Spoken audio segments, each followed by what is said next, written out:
जय हिंद साथियों, सरकारी परीक्षा वाला में आपका स्वागत है।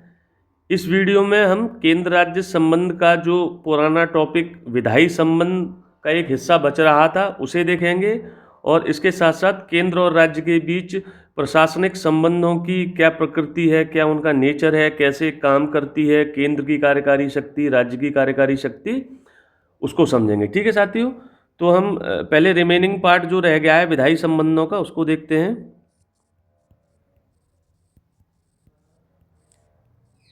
विधायी संबंध, ठीक है। कल मैंने साथियों पुराने वीडियो में आपको बता दिया था कि किस तरीके से केंद्र सूची में वर्तमान में 100 विषय हैं, राज्य सूची में 47 सब्जेक्ट हैं, समवर्ती सूची में 66 विषय हैं और इन पर सामान्य परिस्थितियों में शक्तियों का विभाजन कार्य करता है। ठीक है, संघीय प्रणाली कार्य करती है। कुछ ऐसे विषय भी हैं या कुछ ऐसी परिस्थितियां भी हैं जब राज्य सूची के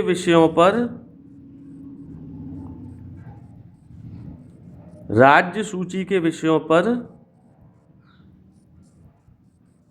कानून बनाने की शक्ति केंद्र सरकार के पास आ जाती है। ठीक है, कानून बनाने की शक्ति संसद के पास आ जाती है।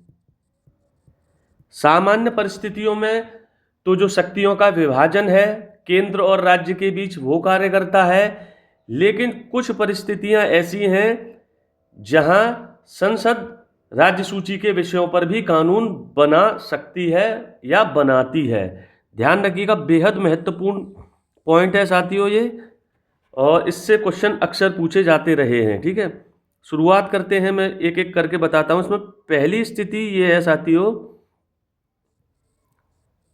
जब राज्यसभा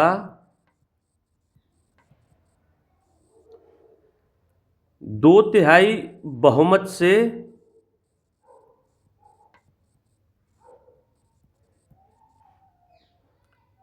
ऐसा प्रस्ताव पारित करती है। ठीक है, एक्सप्लेन करता हूं। ध्यान रखिएगा कि चूंकि संघीय प्रणाली है और उसमें हमें राज्यों के अधिकार भी सुरक्षित रखने हैं, तो ये पावर राज्यसभा को दी गई है। चूंकि राज्यसभा राज्यों का प्रतिनिधित्व करने वाली संस्था है, सभा है। ठीक है, अगर राज्यसभा एक ऐसा प्रस्ताव पारित करती है और 2/3 बहुमत के साथ, ठीक है, कि उक्त विषय को, राज्य सूची के उक्त विषय को राष्ट्रीय हित का या राष्ट्रीय महत्व का घोषित कर दिया जाता है,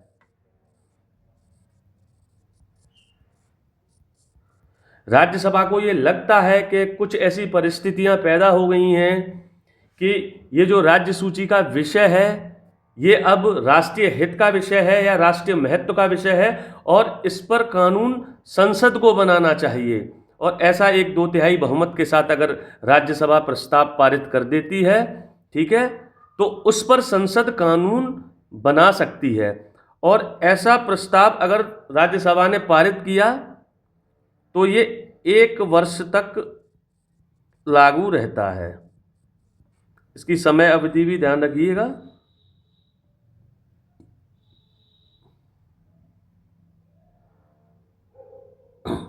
ठीक है, 1 वर्ष तक लागू रहता है।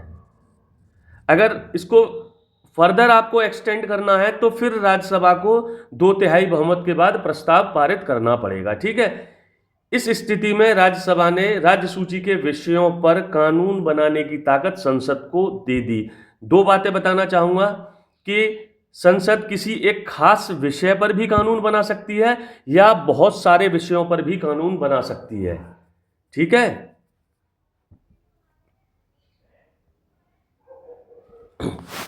ठीक है साथियों, और ये प्रोविजन एक वर्ष तक लागू रहता है। 1 वर्ष के बाद अगर संसद को दोबारा से राज्य सूची के विषय पर कानून बनाना है तो फिर राज्यसभा को पुनः 2/3 बहुमत के साथ एक प्रस्ताव पारित करना पड़ेगा। ठीक है।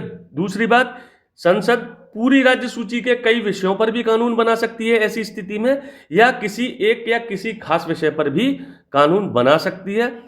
एक और मतलब है कि राज्यसभा चाहे तो किसी खास विषय को लेकर भी कानून बनाने का अधिकार संसद को दे सकती है राज्य सूची के। ठीक है। दूसरा स्थिति हम देखते हैं। ये स्थिति है साथियों, राष्ट्रीय आपातकाल के दौरान।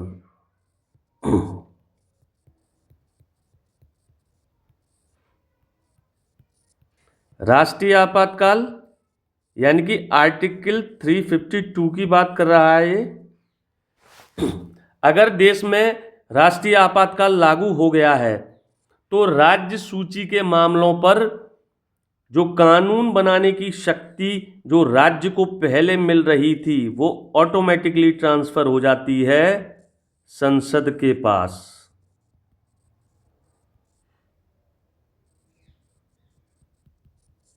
ठीक है साथियों, एक ये स्थिति हुई, ध्यान रखिएगा।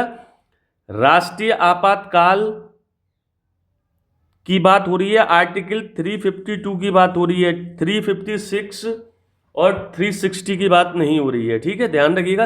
राष्ट्रीय आपातकाल के दौरान जो राज्य सूची के विषयों पर कानून बनाने की शक्ति हमारी संसद ग्रहण कर लेती है, और जब राष्ट्रीय आपातकाल खत्म होने की घोषणा हो जाती है उसके 6 माह बाद तक संसद राज्य सूची के विषयों पर कानून बना सकती है। ठीक है साथियों, इन दोनों पॉइंट्स को याद रखेंगे। तीसरी स्थिति देखते हैं। तीसरी स्थिति है राज्यों के अनुरोध पर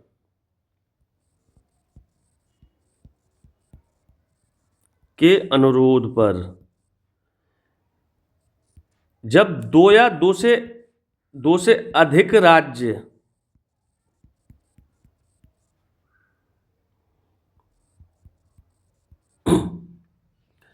विधानमंडल से एक प्रस्ताव पारित करते हैं,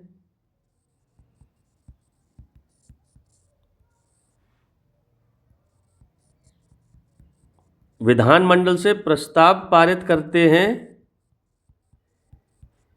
कि राज्य सूची के उक्त विषय पर कानून संसद बनाए,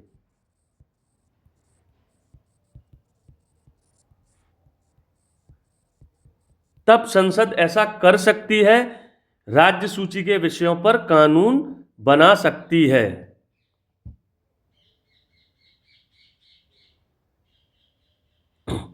ठीक है साथियों, दो या दो से अधिक, कम से कम 2 राज्य, और उसके बाद 3 हो सकते हैं, 4 हो सकते हैं, 5, 6, 7, 8। ठीक है, एक प्रस्ताव पारित करते हैं अपनी विधानमंडल से कि राज्य सूची का ये विषय है, इस पर कानून संसद बनाए।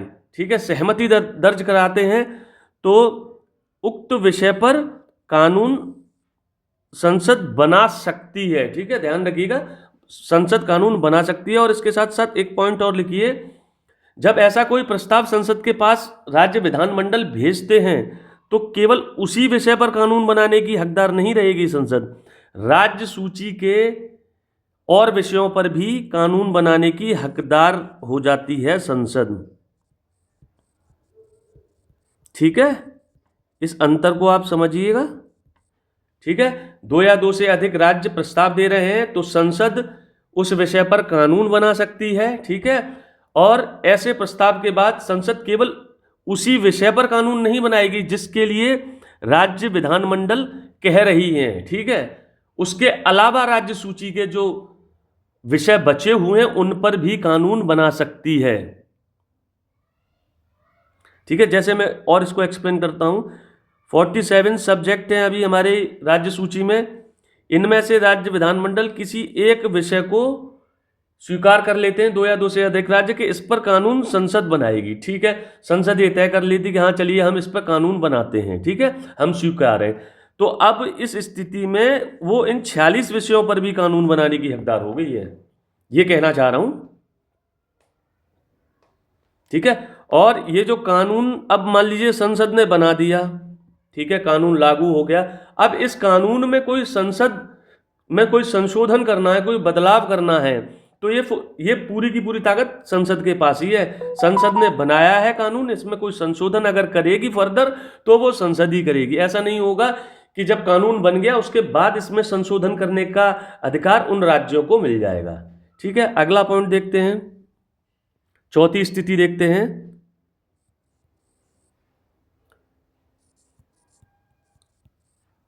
अंतर्राष्ट्रीय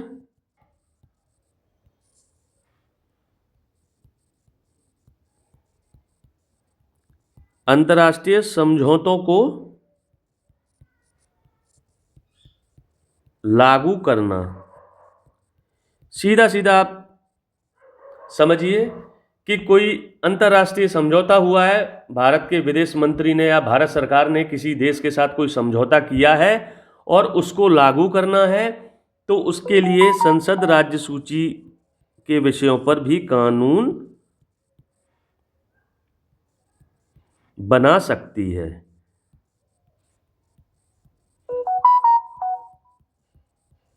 ठीक है साथियों, ध्यान रखिएगा, बेहद महत्वपूर्ण है ये। एक्सेप्शनल चीजें हैं, अक्सर लोग इनको मिस कर देते हैं। यानी कि अंतर्राष्ट्रीय समझौते को लागू करने के लिए राज्य सूची के विषय पर कानून बना सकती है संसद, क्योंकि हम एक शांतिप्रिय देश हैं। हम सहमति के साथ अपने विदेशी देशों, अपने पड़ोसी देशों से या विदेशी संबंधों में हम प्रतिबद्ध हैं। अगर हमारी कोई संधि या समझौता होता है तो हम उससे विड्रॉल नहीं करेंगे, उसको एग्जीक्यूट करने के लिए भरसक प्रयास करते हैं, और इसी के तहत हमें हमारी संसद को ये पावर मिली है। ठीक है, कई इसके कानून है, मैं एक एग्जाम्पल बता रहा हूं आपको। जिनेवा समझौता था, उसको लागू करने के लिए एक अधिनियम बनाया था 1960 में। ठीक है, और राज्य सूची के विषय पर कानून बनाया गया था। अगली स्थिति और देखिए, राष्ट्रपति शासन के दौरान।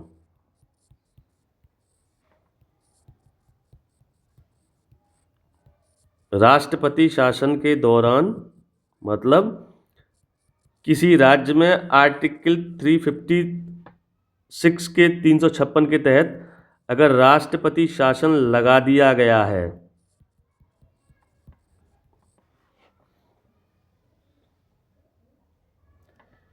तो राज्य की जो